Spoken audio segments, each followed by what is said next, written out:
All right, welcome back to another episode of Fun Facts with Cass. Today we have the recently appointed 2020-2021 Women's 11, well, first 11 as well, captain coach. Mel, welcome. How you going? Good. How are you, Cass? Good, thank you. Good, thank you. Welcome aboard, Mel. Obviously, first season it will be playing at the club. What are you looking forward to most? I'm looking forward to meeting the girls, actually, and everyone else around the club. Obviously, due to COVID, that hasn't been possible yet, so it's quite a unusual experience for a new coach to not have met anybody. It is actually. And that's one of the things that I was going to say. Formally, we actually haven't met yet, but we've spoken lots via Zoom and in our coaches' meetings and discussions. But it's a weird start to the year, isn't it? It's very weird. It's I don't really know how to feel about it. It's not what I expected when I signed up. Hopefully, we get some good news soon that we can start cricket. Obviously, having all played for a long time, we know this is the time of the year that we're already, doing pre-season and looking forward to a start of the season pretty soon. So it's a very unusual set of circumstances for sure. It is. Fingers crossed we get to start soon. Now, Mel, I've got a bit of inside information here. Okay. I've been told that your cricket mates call you the full 360, and we also want to know what happens when you do the full 360.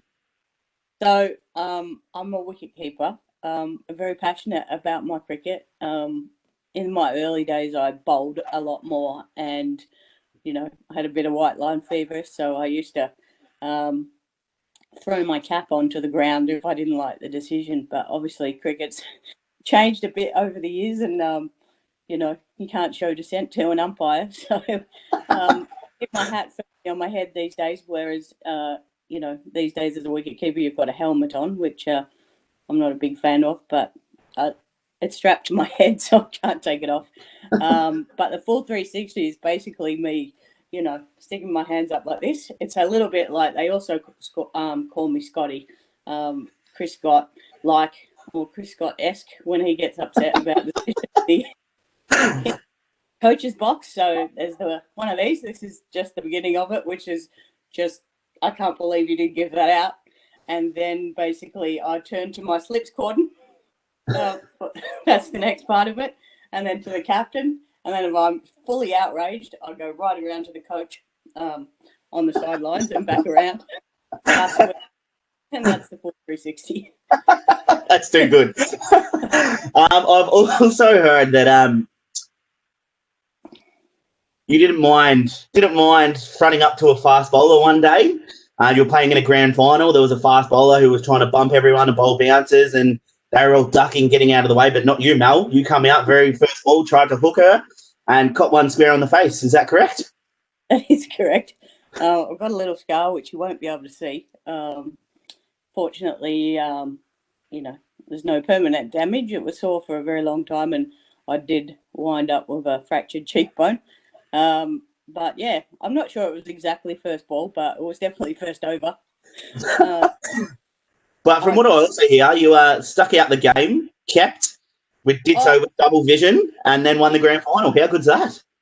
Yeah, we did win. We were playing against St Kilda, and I think it was our inaugural year. We started up a ladies' side at East Coburg, and we won the granny. But yeah, it was over 3 days, and I came back in later to bat. We've all taped up and couldn't really see, and I reckon I played the only leg glance that I've ever played in my life. Because I could only see out of this eye. So obviously, if I need to play another leg glance in my cricketing career, I should do it with my right eye fully closed. So yeah, I came back out and batted, hit a leg glance for 4, and then when we had to field again, I did keep for a little while, but I think I dropped about 4 catches before my vice captain said to me, "Can you actually see?" To which my response was, "No, not really." They took the gloves off me, and I went and sat on the sidelines for the rest of the match, but I wasn't really needed by that point. See, not many people know, but I did the same thing once. I wasn't keeping. I was in slips, and there was an old fella that come out the bat, and he was just dabbing at every ball, and I was giving him a bit of verbal. Then I got put into short mid, went right up. They asked if I wanted a helmet. I said no. He hasn't hit one off the square. Next ball, put it straight into my eye socket and fractured it. Yeah. Of course. Yep. Now, we know the nickname as the Full 360. Do you have any other nicknames? No, pretty much. Just Mel, and always have been. Just Mel and Coach this year, Coach and Skip. Yeah, probably. Actually, there is one other one, actually. They call me Mel Dwyer, piece of wire, rhyming Australian slang. Mel, what made you play cricket? Where did I? Well, what made you start up playing cricket? Where have you played cricket? Give us some background to your cricketing career to date. Yeah. So my dad was a cricketer. My uncle played cricket. There's a bit of history with Richie Benno there for my uncle in New South Wales grade cricket. So I come from a bit of a cricketing family. So I first started playing when I was 11 at Spotswood Cricket Club. I only started playing at 11 because I wasn't allowed to play before that. So back in the early 80s, showing my age now, there wasn't, junior programs and stuff like that. So, and there certainly wasn't, a pathway for cricket for junior girls. So I played at Spotty for a few years. Then I just kind of wanted to progress my cricket. So I went to Sunshine, which was a sub-district cricket club. So better facilities, better coaching, and had a ex-Australian female coach there who'd represented Australia. So that was really good.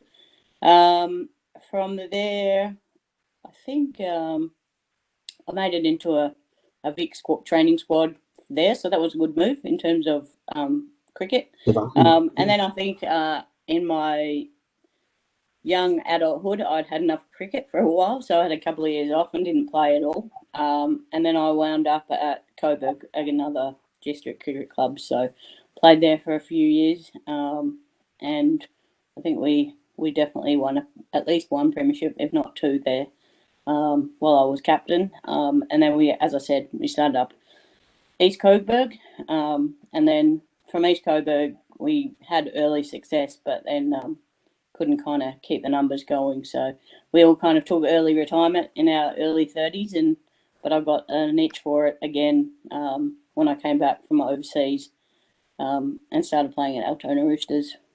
So I think I've spent 5 years there up until now. So now, Burnside, how good's that? Yeah. On stepping on from that question, what are you looking forward to most about this upcoming season and getting into the swing of things? Obviously, with our women's team the last 2 years, we had success by winning a grand final. Then last year, getting into the finals. But what are you looking forward to most about this year? Look, I've always aspired to be a coach.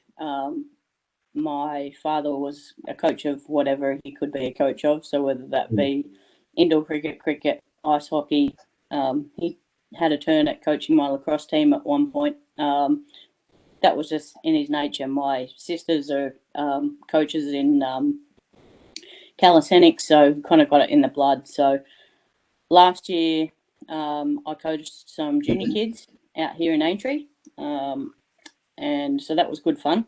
And I'd been assistant coach at Altona Roosters for the ladies for a couple of years.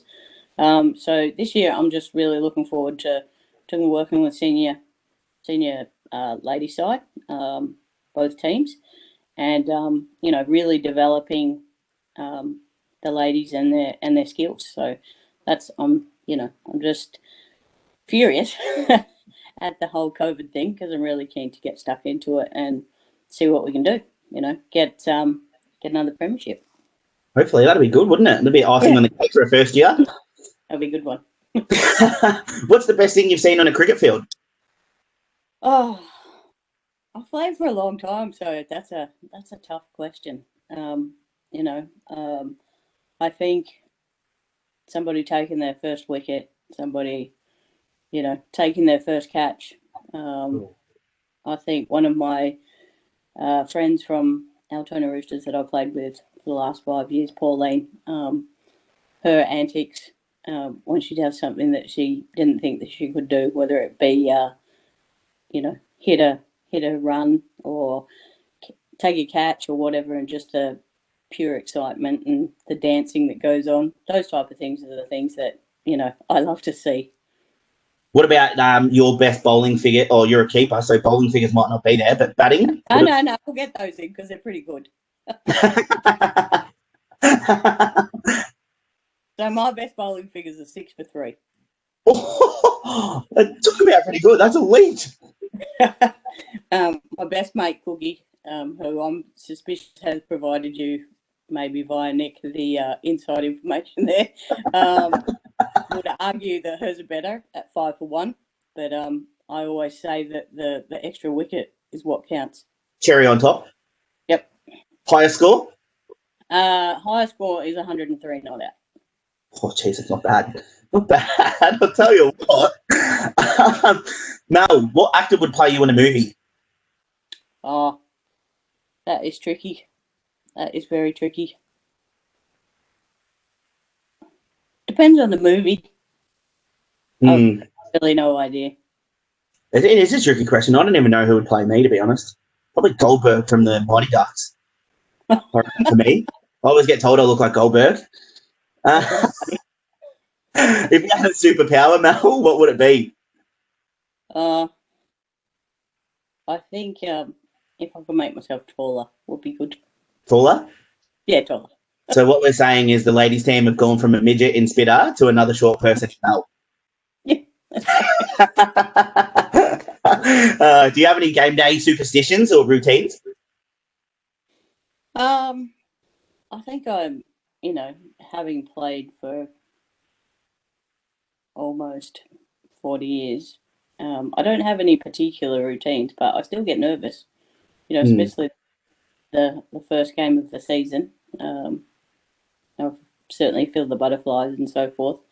I like to eat a banana about half an hour before. Yeah. Mainly that's, I think, a cramping issue, getting up deeper these days. And I like to wear my long blue socks underneath they're those compression ones. So I think as long as I've got those on and I eat my banana, I'm good to go. I'll tell you what's better than a banana, some pickle juice. Oh, okay. For those that don't know, I'm a sports trainer. The pickle juice always helps with cramping. Get around it. No, it doesn't taste nice, but it's the salts in it are probably the best for you. If you could choose any 5 people to invite to a dinner party, dead or alive, who would they be and why? 5. Wow. I reckon my dad's passed, so I'd invite my dad. I think I'd invite people from my family. My grandparents on both sides passed, so I'll probably say those 5. Just to be able to, show what I'm doing with my life, what I've done, and hopefully they'd be proud of me and what I've achieved. So it'd be good to catch up and have a laugh over dinner. Yeah, it would be. Yeah, it totally would be. Mel, if you were walking onto the MCG grand final day, you've just got one in the lid, now you're going on the field, what song's playing in the background as you're walking on? Oh, I should have prepared better for these questions. I'm partial to a bit of the Killers. That's always one for a bit of a sing-along. Yeah. Can you give us a bit of a sing-along? No. Just a little? I'm drinking coffee, mate. Once we get around the club and we can have a few beers, I'll break it out for you. Done. Locked it in. That's saved. You've already promised. Mr. Brightside, it'll be out. Oh, absolute tune. Any last words, Mel, about the upcoming season? Or anything that you'd like to say to anyone while you got the time? No, just, everybody take care of themselves. It's obviously, a difficult time for everybody. People can't see their mates and their family and stuff like that. So I hope that everybody's, looking after their mental health and, everyone's keen to get back to cricket. And I think, that's what we all need, that we need to get back around our mates and, do some activities with each other and get out there and play sport, which is what we all love. So I think just stay strong and The club's doing lots of work behind the scenes to make sure that once we get the green light to get out there, we'll be all ready to go. 100%, Mel. It's been a pleasure having you on. I actually look forward to meeting you face to face rather than over Zoom and messages and all that sort of stuff. So hopefully it's sooner rather than later. Thanks again to our sponsors at 25 Frames for this segment, all the editing and everything like that. Michael Della Rosa, Angela Della Rosa, they are your people. Check out their Facebook. I'm sure he'll put a link in somewhere here and get around them. Mel, it's been a pleasure. Can't wait to meet you. Thanks for coming on. See you, mate. Bye. Have a good one. Bye.